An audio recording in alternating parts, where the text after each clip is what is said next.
Hey friends, hope you're well and welcome to the new update on Stellar Coin. As in my previous video, we have seen that the Stellar Coin went very close to the 12 cent resistance level, and after being rejected by the 12 cents resistance, it is moving down. So in today's video, we will again try to understand whether it is a simple correction rally or it will be moved more down.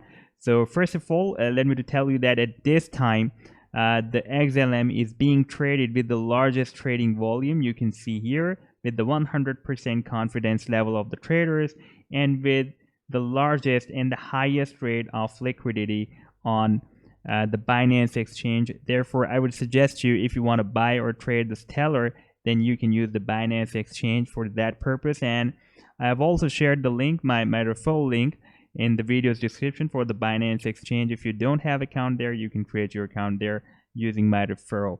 Now, first of all, let me to give you some recap. I just shared this article with you in my previous video of the Stellar coin. At that time, the price action was moving down. At that time, it was at the support of 100 simple moving average on the weekly chart. You can see here. And now I'm just playing this chart. And you can see that the price action is breaking down the 100 simple moving average and moving more down to the 25 simple moving average on this weekly chart. Now, I'm just going to take you to the live chart. This is the weekly live chart. And at this time on this long-term chart, the price action is moving in this rising wedge pattern. That is considered as a bearish reversal pattern among the traders community. But at this time, I have observed some bullish signals.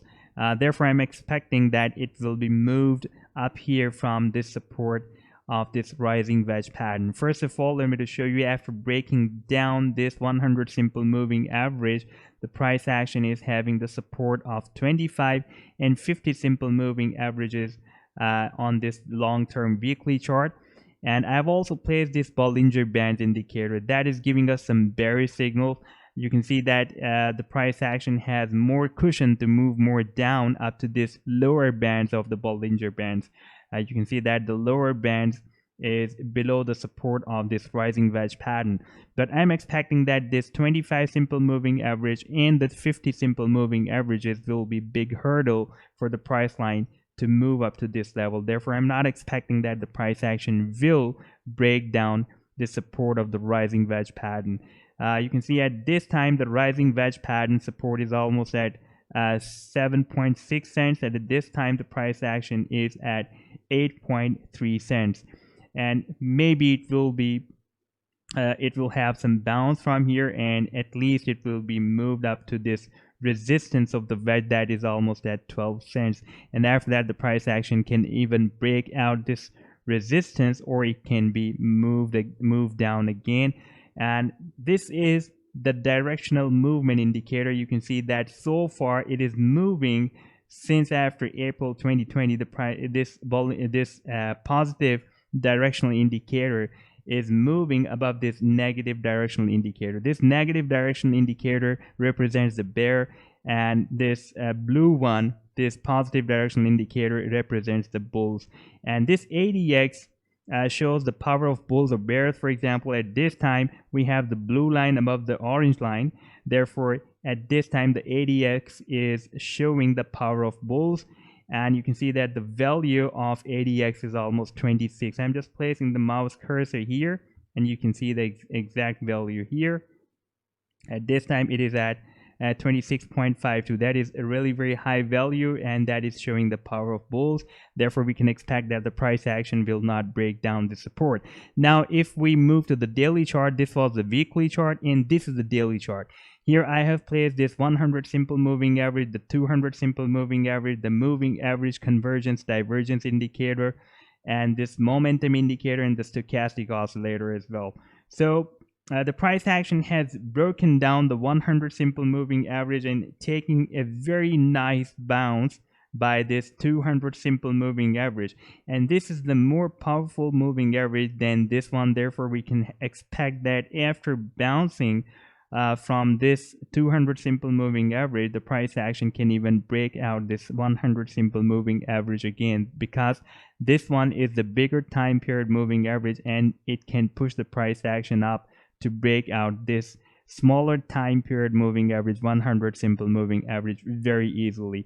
And here you can see that the moving average convergence divergence was strong bearish, and now it is continuously turning bullish. It was in dark red, and at this time it is in light red color.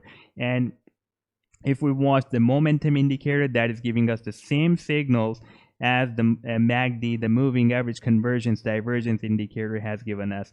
It was in dark red color, it was strong bearish, and now it is turning weak bearish. So it will be turned strong bullish like it was turned here. So we can expect a very nice rally from this level up to this resistance of the falling rising wedge pattern that is almost at 12 cents. So if we watch this stochastic indicator, then it is also in the oversold zone, and after visiting the oversold zone, it has given the bull cross. You can see that this blue line has crossed this red line. So whenever this blue line crosses this red line to the upside, so this is the bullish or buying signal, and after that we can expect that it will be there will be a bullish rally very soon. So it is moving up from the oversold zone, so we can expect that after all these bullish signals, if these signals will be remain bullish for a few more days, for example 1, 2, or 3 days, we can expect that there will be a nice bullish move up to the resistance of the rising wedge pattern. Now I'm just taking you to the monthly chart to show you the bigger picture, what's happening on the bigger time period chart.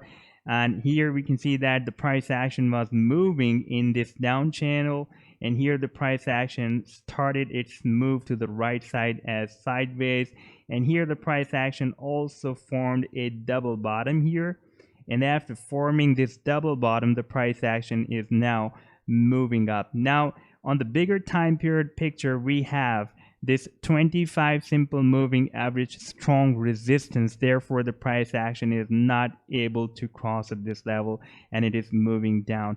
And I've also placed this volume profile indicator on the complete price action, moving within this down channel up to this current price action. And after placing this volume profile indicator, we can see that we have this point of control of the volume profile at this level. Therefore the price action is moving around this point of control that is almost at 7.3 cents. The point of control of the volume profile always works as a center of gravity for the price line. I've already told you in my previous videos as well. Whenever the price action moves up or moves down, it always pulls back the price action towards itself, and here it is doing so. Okay, this is very important indicator I have placed here on this chart, on this monthly chart, and that is the pivot point indicator. And you can see that this is the pivot point.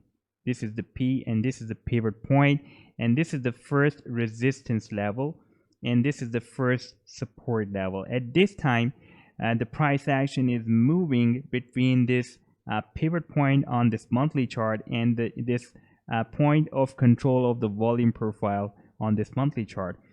Pivot point also works as a center of gravity for the price line. It always pulls the price action back towards itself like the volume profile does. So we can expect that maybe the price line will move more in a sideways position between this point of control and the pivot point as well. Because here we also have this strong resistance level that is at 25 simple moving average. Therefore there are also chances that the price action will be moved more down up to this resistance level, this support level. And here, and this is the same level where we also have this double bottom formation by the price line, and here this pivot support is the first support for the pivot point is appeared. You can see at this time it is almost at 3 cents. You can see this is our final support, so we can consider this support as our final support level. Okay, this is the bigger time period picture, and this is a long term, this can be a long term move. For example, if the price action will be moved down, then we can expect that on the long term we have this support that I'm not expecting that it will be moved more down up to this level, but it can move between this pivot point and this point of control of the volume profile, and that is due to this strong resistance level. Otherwise it can also break out this pivot point very easily. Once it will be able to cross this level, then it can reach very fast up to this first resistance, the pivot resistance level, that is almost at 15 cents. But for that it need to cross up this 25 simple moving average, and for to break out this 25 simple moving average, we need the closing above 12 cents on the monthly chart. Now let's move back to the weekly chart. We have this very strong support of this rising wedge pattern. The price action is moved on this support. We have very strong support of 25 simple moving average and the 50 simple moving average as well, and we have very strong bullish and buying indication or signal by this directional movement indicator as well. At the same time, we are having a very nice bounce from this 200 very strong moving average, and we are having these all indicators are turning bullish on the daily chart. Therefore, I'm expecting that this time this rising wedge pattern that is considered as a bearish reversal pattern, most of the time the price action breaks down the support of this rising wedge pattern, but this time the price action can move up to this resistance, at least at this resistance that is at almost 12 cents. I'm expecting it will move up to this level. However, you can set this support or this 25 simple moving average on the weekly chart as your stop loss. For example, if you will have any closing below these levels, and in my point of view, if you have a complete candlestick open and close below this level, then you can take exit for a while. Once it will be moved up from these levels, then you can re-enter in the trade again. However, at this time I'm not expecting that the price action will break down these supports. So this was the update so far. I hope that you have liked the video. Then do hit the like, do subscribe to my channel as well. Take care, goodbye.